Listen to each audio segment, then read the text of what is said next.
शांति। आज 28 दिसंबर है। आज बाबा ने सुनाया, मीठे बच्चे, बाप आए हैं तुम्हें सर्व खजानों से माला माल बनाने। तुम सिर्फ ईश्वरीय मत पर चलो, अच्छी रीत पुरुषार्थ कर वर्षा लो, माया से हार नहीं खाओ। है ना, क्या क्या बाबा ने डायरेक्शन दी। बाप आए हैं तुम्हें सर्व खजानों से माला माल बनाने। तुम सिर्फ ईश्वरीय मत पर चलो, अच्छी रीति पुरुषार्थ कर वर्षा लो, माया से हार नहीं खाओ। आज की मुरली से बाबा ने प्रश्न किया, ईश्वरीय मत, दैवीय मत और मनुष्य मत में कौन सा मुख्य अंतर है? उत्तर है, ईश्वरीय मत से तुम बच्चे वापस अपने घर जाते हो, फिर नई दुनिया में ऊंच पद पाते हो। ईश्वरीय मत से क्या करते हैं? हम बच्चे वापस घर जाते हैं और नई दुनिया में ऊंच पद पाते हैं। दैवी मत से तुम सदा सुखी रहते हो, क्योंकि वह भी बाप द्वारा इस समय की मिली हुई मत है, लेकिन फिर भी उतरते तो नीचे ही हो। और मनुष्य मत दुखी बनाती है। 3 तरह की मत में अंतर बाबा ने बताया। ईश्वरी मत क्या करती है? नई दुनिया में ऊंच पद दिलाती है। दैवी पद से चढ़ती कला तो नहीं होती है, लेकिन सुखी रहते हो। देवताओं की मत भी कैसी है? आत्माभिमानी रहते हैं, खुशी रहते, लेकिन गिरते तो जाते। और तीसरा है मनुष्य मत, उससे तो पक्का ही दुखी हो जाते हैं। ईश्वरीय मत पर चलने के लिए पहले पहले पढ़ाने वाले बाप पर पूरा निश्चय चाहिए। पढ़ाने वाले बाप पर पूरा निश्चय चाहिए। ओम शांति। बाप ने अर्थ तो समझाया है कि मैं आत्मा शांत स्वरूप हूँ। ओम शांति का क्या अर्थ बाबा ने बताया? मैं आत्मा शांत स्वरूप हूँ। जब ओम शांति कहा जाता है तो आत्मा को अपना घर याद आता है। मैं आत्मा शांत स्वरूप हूँ। फिर जब आर्गन्स मिलते हैं तब टाकी बनती है। पहले छोटे आर्गन्स होते हैं, फिर बड़े होते हैं। अब परम पिता परमात्मा तो है निराकार, उसको भी अपना रथ चाहिए टाकी बनने के लिए, है ना। कल की मुरली में भी था ना कि बिना ब्रह्मा बाबा के आप कैसे मिलन मना सकते हो। तो इसलिए बाबा ने बोला बाबा को भी ज्ञान सुनाने के लिए आधार चाहिए, है ना। इसलिए बाबा क्या करता है? ब्रह्मा तन का आधार लेता है। उसको भी रथ चाहिए टाकी बनने के लिए। जैसे तुम आत्माएं परम धाम की रहने वाली हो, यहाँ आकर टाकी बनती हो। बाप भी कहते हैं मैं तुमको नॉलेज देने के लिए टाकी बनाऊं। बाप अपना और रचना की आदि मदंत का परिचय देते हैं। यह है रूहानी पढ़ाई और वह होती है जिस्मानी पढ़ाई, है ना। वह अपने को शरीर समझते हैं। ऐसे कोई नहीं कहेंगे कि हम आत्माएं इन कानों द्वारा सुनती हैं। अभी तुम बच्चे समझते हो कि बाप है पतित पावन। वही आकर समझाते हैं। क्या समझाते हैं? कि मैं कैसे आता हूँ। बाबा जब तक ना बताए तो हम समझ भी ना सकें। बाबा ने बोला तुम्हारे मिसल में गर्भ में नहीं आता हूँ, मैं इनमें प्रवेश करता हूँ, फिर कोई प्रश्न ही नहीं उठता। यह रथ है। इनको माता भी कहा जाता है। ब्रह्मा माँ, है ना, शब्द आता है। तो बाबा ने बोला इसको माँ भी कह सकते हैं। सबसे बड़ी नदी कौन सी है? विश्व की सबसे बड़ी नदी ब्रह्मपुत्र नदी, है ना। तो यह है सबसे बड़ी नदी। पानी की तो बात नहीं, यह है महानदी, अर्थात सबसे बड़ी ज्ञान नदी। तो बाप आत्माओं को समझाते हैं कि मैं तुम्हारा बाप हूँ। जैसे तुम बात करते हो मैं भी बात करता हूँ। मेरा पार्ट तो सबसे पिछाड़ी का है, सबसे पिछाड़ी। कलयुग के अंत में जब सतयुग आने वाला होता है तब बाबा का पार्ट होता है। कलयुग को सतयुग बनाने के लिए सबसे छोटा पार्ट है, लेकिन सबसे पावरफुल पार्ट है। जब तुम बिल्कुल पतित बन जाते हो तब तुमको पावन बनाने के लिए आना होता है। इन लक्ष्मी नारायण को ऐसा बनाने वाला कौन है? सिवाय ईश्वर के और कोई कह नहीं सकेंगे। बेहद का बाप ही ईश्वर का मालिक बनाते होंगे। बाप ही ज्ञान का सागर है। वही कहते हैं मैं इस सृष्टि का चैतन्य बीज हूँ। बाबा क्या कहते हैं, मैं इस मनुष्य सृष्टि का चैतन्य बीज हूँ, मैं आदि मध्य अंत को जानता हूँ, मैं सत्य हूँ, चैतन्य हूँ। इस सृष्टि रूपी झाड़ की मेरे में नॉलेज है। इसको सृष्टि चक्र अथवा और क्या कह सकते हैं, ड्रामा कहा जाता है। ये फिरता ही रहता है। वह हद का ड्रामा 2-3 घंटे चलता है। इसकी रील ये कितने समय का ड्रामा है, 5000 वर्ष की है। जो जो टाइम पास होता जाता है 5000 वर्ष से कम होता जाता है। तुम जानते हो पहले हम देवी देवता थे, फिर आहिस्ते आहिस्ते हम क्षत्रिय कुल में आ गए। यह सारा राज बुद्धि में है। तो यह सिमरण करते रहना चाहिए कि हम शुरू में पाठ बजाने आए तो हम 100 देवी देवता थे, 1250 वर्ष राज किया। टाइम तो गुजरता जाता है, लाखों वर्ष की बात नहीं। लाखों वर्ष का कोई चिंतन भी न कर सके, है ना, लाखों वर्ष की कैसे कहानी बताएगा कोई।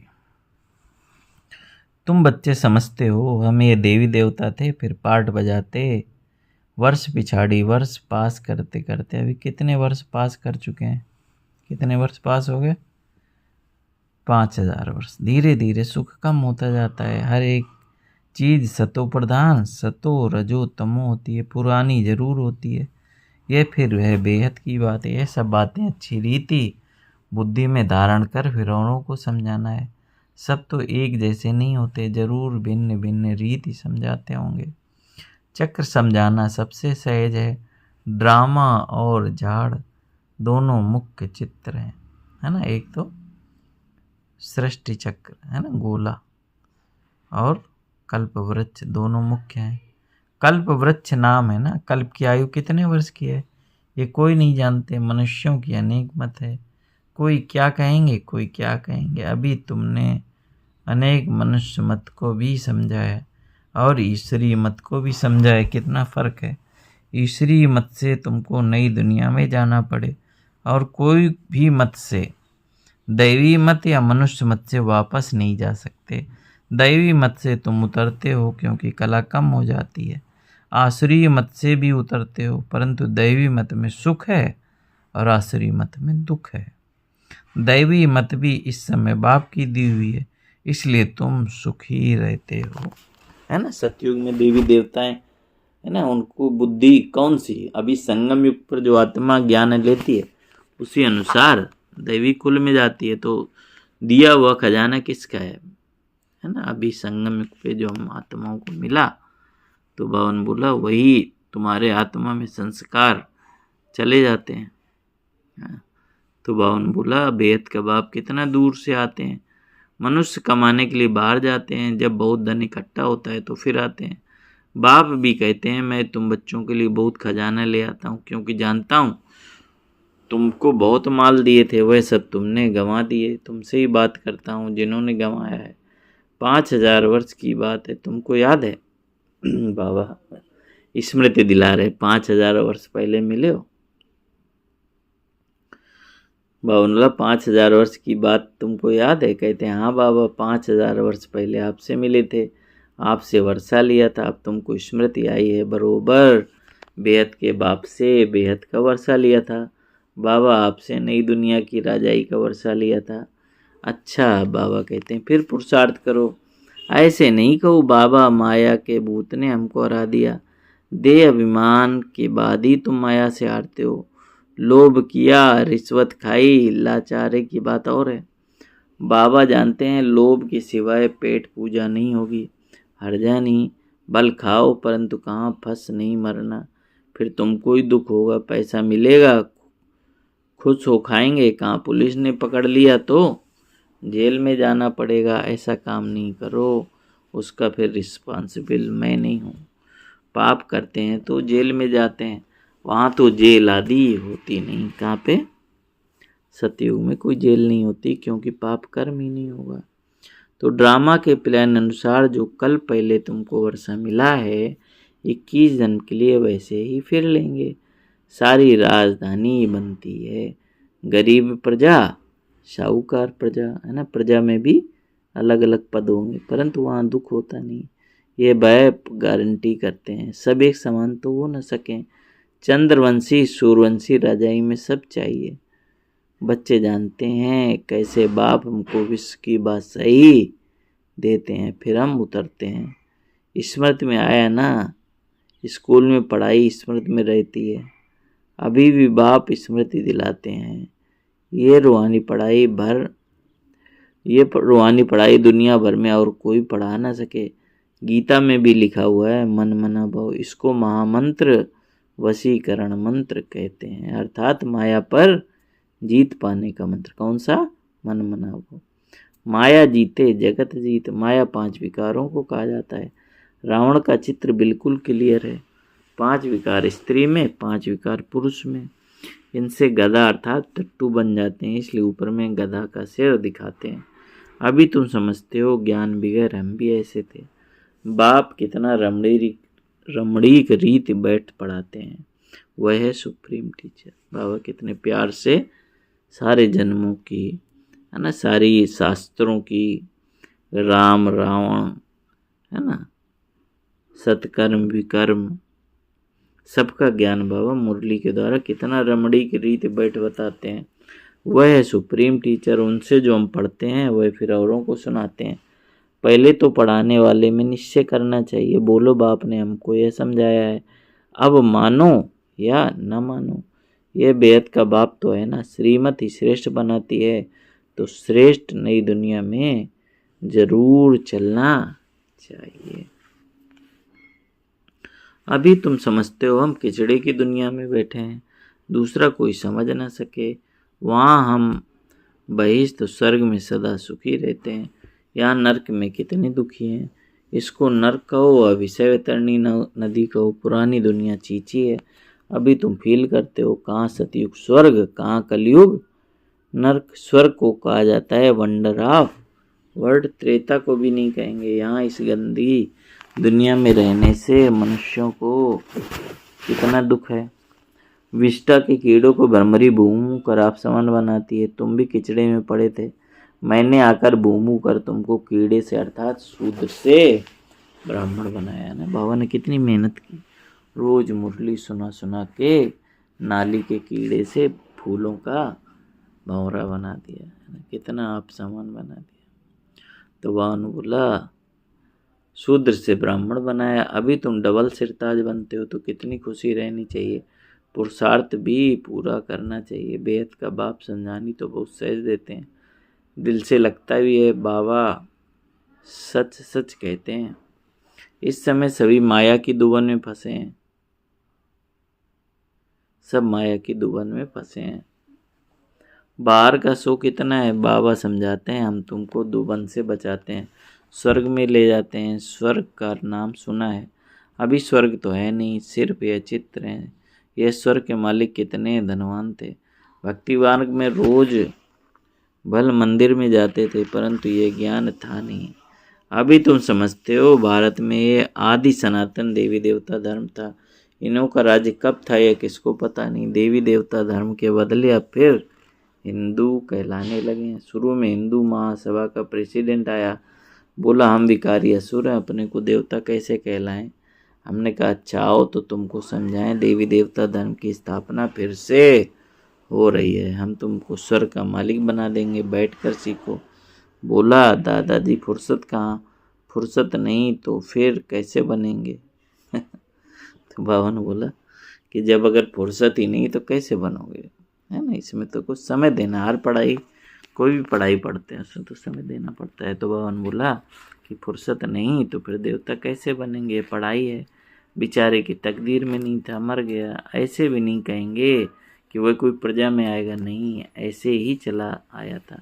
सुना था यहाँ पवित्रता का ज्ञान मिलता है, परंतु सतयुग में आ न सके, फिर भी हिंदू धर्म में ही आएंगे। भवन बोला तुम बच्चे समझते हो माया बड़ी प्रबल है, कोई ना कोई भूल कराती रहती है। कभी कोई उल्टा सुल्टा पाप हो तो बाप को सच्ची दिल से सुनाना है। भवन बोला कलयुग का समय है, माया अलग अलग रूप द्वारा हमसे जो है ना विकर्म कराती है। तो इसलिए बाबा ने बोला कि कोई भी बात हो तो बाबा को बताओ, सच्ची दिल से सुनाना है। रावण की दुनिया में तो पाप होते ही रहते हैं। कहते हैं हम जन्म जन्मांतर के पापी हैं। ये किसने कहा? किसने कहा? यह आत्मा कहती है। बाप के आगे या देवताओं के आगे? अभी तो तुम फील करते हो बरोबर हम जन्म जन्मांतर के पापी थे। रावण राज्य में पाप किए थे, अनेक जन्मों के पाप तो वर्णन नहीं कर सकते हो। इस जन्म का वर्णन कर सकते हो, वह भी सुनाने से क्या हो जाएगा? हल्का हो जाएगा। सर्जन के आगे बीमारी सुनानी है ना? फलाने को मारा, चोरी की, इस सुनाने में लज्जा नहीं आती है। विकार की बात सुनाने में लज्जा आती है। सर्जन से लज्जा करेंगे तो बीमारी कैसे छूटेगी? फिर अंदर दिल को खाती रहेगी, बाप को याद नहीं कर सकेंगे। सच सुनाएंगे तो याद कर सकेंगे। बाप कहते हैं मैं सर्जन तुम्हारी कितनी दवाई करता हूँ, तुम्हारी काया सदैव कंचन रहेगी। सर्जन को बताने से हल्का हो जाता है। कोई आप ही लिख देते हैं बाबा हमने जन्म जन्मांतर पाप किए थे। पाप आत्माओं की दुनिया में पाप आत्मा ही बने हैं। अब बाप कहते हैं बच्चे तुम्हें पाप आत्माओं से लेन देन नहीं करनी है, माने हिसाब किताब अकाउंट्स नहीं बनाना है।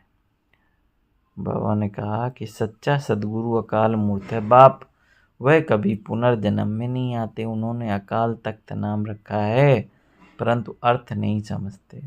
बाप ने समझाया है आत्मा का है यह तख्त, शोभता भी यहाँ है, तिलक भी यहाँ है।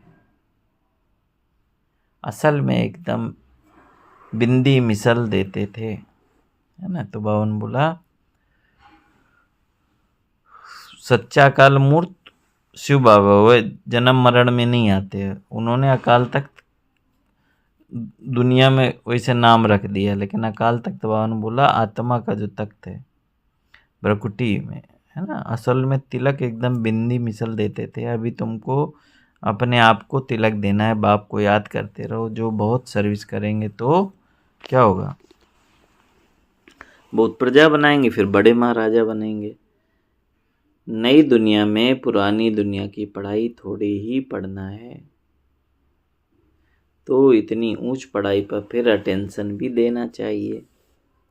यहाँ बैठते हो तो भी कोई का बुद्धि योग अच्छा रहता है, कोई का कहाँ चला जाता है। कोई 10 मिनट लिखते हैं, कोई 15 मिनट लिखते हैं। जिसका चार्ट अच्छा होगा उसको नशा चढ़ेगा।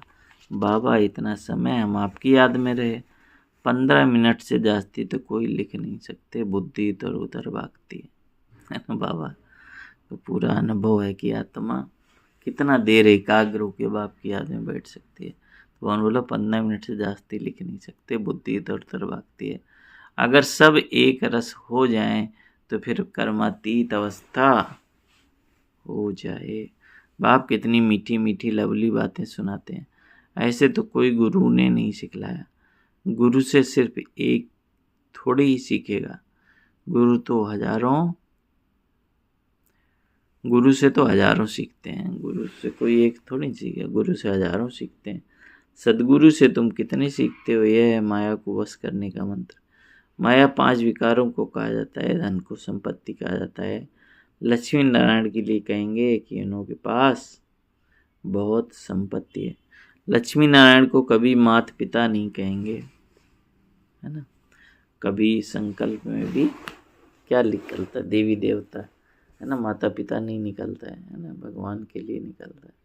तो भगवान लक्ष्मी नारायण को कभी माता पिता नहीं कहेंगे। आदिदेव आदि देवी को जगत पिता जगत अम्बा कहते हैं, है ना?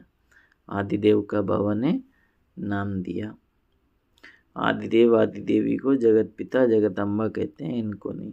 ईश्वर के मालिक हैं, अविनाशी। ज्ञान धन लेकर हम इतने धनवान बने। अम्बा के पास कितने आशाएं लेकर जाते हैं, और लक्ष्मी के पास सिर्फ धन के लिए जाते हैं और कुछ नहीं। तो बड़ा कौन हुआ? ये किसको पता नहीं कि अम्बा से क्या मिलता है और लक्ष्मी से क्या मिलता है, ये अंतर पता नहीं। लक्ष्मी से सिर्फ धन मांगते हैं, अम्बा से तुमको सब कुछ मिलता है। अम्बा का नाम जास्ती है क्योंकि माताओं को दुख भी बहुत सहन करना पड़ता है ना? तो माताओं का नाम जास्ती होता है। अच्छा, फिर भी बाप कहते हैं बाप को याद करो तो पावन बन जाएंगे, चक्र को याद करो तो दैवी गुण भी धारण करो, बहुतों को आप समान बनाओ, गॉड फादर के तुम स्टूडेंट हो, कल्प पहले भी बने थे, अब फिर वही एम ऑब्जेक्ट है ना। नर से नारायण बनने का हमारा एम ऑब्जेक्ट है। यह है सत्य नर से नारायण बनने की कथा। कौन सी कथा सुन रहे हैं हम? श्री सत्यनारायण की, सच में लक्ष्मी नारायण बनने की कथा। अच्छा, मीठे मीठे शिक्ल दे बच्चों प्रति माता पिता बाप दादा का याद प्यार और गुड मॉर्निंग। रूहानी बाप की रूहानी बच्चों को नमस्ते। हम रूहानी बच्चों की रूहानी बाप दादा को याद प्यार नमस्ते नमस्ते नमस्ते। धारणा के लिए मुख्य सार है, अपनी बीमारी सर्जन से नहीं छिपानी, है ना, नहीं तो फिर इलाज कैसे करेगा। माया के भूतों से बचने के लिए अपने को राज तिलक देने के लिए सर्विस ज़रूर करनी है। माया के भूतों से बचाना है और अपने को राज तिलक देने के लिए सर्विस ज़रूर करनी है, नहीं तो राजा कैसे बनेंगे। दूसरा पॉइंट है, स्वयं को अविनाशी ज्ञान धन से धनवान बनाना है। अब पाप आत्माओं से लेन देन नहीं करनी है, पढ़ाई पर पूरा पूरा अटेंशन देना है। वरदान है, इस कल्याणकारी युग में सर्व का कल्याण करने वाले प्रकृति जीत माया जीत पाओ। कौन सा युग चल रहा है? कल्याणकारी पुरुषोत्तम संगम युग। तो इस कल्याणकारी युग में सर्व का कल्याण करने वाले प्रकृति जीत और माया जीत विस्तार है। संगम युग को कल्याणकारी युग कहा जाता है। इस युग में सदा ये समान रहे कि मैं कल्याणकारी आत्मा हूँ। मेरा कर्तव्य पहले स्वयं का कल्याण करना, फिर सर्व का कल्याण करना। पहले स्वयं का, फिर सर्व का कल्याण करना।